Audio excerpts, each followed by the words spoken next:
Hi friends, തക്കാളി കൃഷിയെക്കുറിച്ച് നമ്മുടെ ചാനലിൽ കുറച്ച് ദിവസം മുമ്പ് ഒരു വീഡിയോ ഇട്ടിട്ടുണ്ടായിരുന്നു. തക്കാളി ചെടിയിൽ നിന്ന് നമ്മളൊരു സക്കർ കട്ട് ചെയ്തെടുക്കുന്ന ഒരു വീഡിയോ ഭാഗമില്ലേ, അതായത് രണ്ട് ഈ തണ്ടിൻ്റെയും ഇലയുടെ സെൻറ്ററിൽ കൂടെ ഒരു ഭാഗം ഇങ്ങനെ വളർന്നു വരും. അതിനാണ് നമ്മൾ സക്കർ എന്ന് പറയാം. ഈ ഭാഗം നമ്മൾ കട്ട് ചെയ്ത് മാറ്റണം. അത് ഇത്തിരി നല്ല സ്റ്റെറിലൈസ് ചെയ്ത ബ്ലേഡ് കൊണ്ട് തന്നെ ഇത്തിരി കയറ്റിയിട്ട് വേണം നമ്മൾ കട്ട് ചെയ്യാൻ. ഓക്കെ, അങ്ങനെ കട്ട് ചെയ്ത് മാറ്റി കൊടുക്കാം കേട്ടോ. ഈ കട്ട് ചെയ്ത് ഇങ്ങനെ മാറ്റിയെടുത്ത ഈ ഇതില്ലേ, ഇത് നമുക്ക് തൈ നട്ട് പിടിപ്പിക്കാം. വേറൊരു തക്കാളി തൈയായിട്ട് നമുക്ക് ഉണ്ടാക്കുകയും ചെയ്യാം.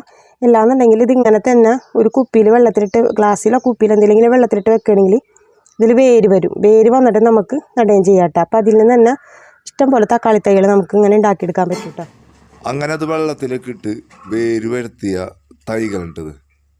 ഇത് നമുക്ക് നേരിട്ട് മണ്ണിൽ നടുകയോ അല്ലെങ്കിൽ ഞാൻ ചെയ്യുന്ന പോലെ ഒരു പ്ലാസ്റ്റിക്കിൻ്റെ കപ്പിൽ മണ്ണ് നിറച്ചിട്ട് വീട്ടിൽ വളർത്തുകയോ ചെയ്യാം. പിന്നീട് നമുക്ക് അത് എടുത്തിട്ട് നമുക്ക് മണ്ണിൽ നടാവുന്നതാണ് കേട്ടോ. പിന്നെ ആ വീഡിയോയുടെ ലിങ്ക് ഞാൻ ഡിസ്ക്രിപ്ഷനിൽ നമുക്ക് താഴെ കൊടുക്കുന്നുണ്ട്. അപ്പോൾ വീഡിയോ കാണാൻ ശ്രമിക്കുക. പിന്നെ വീഡിയോ ആദ്യമായിട്ടാണ് കാണുന്നതെന്നുണ്ടെങ്കിൽ സബ്സ്ക്രൈബ് ചെയ്യാനും സപ്പോർട്ട് ചെയ്യാനും മറക്കരുത്.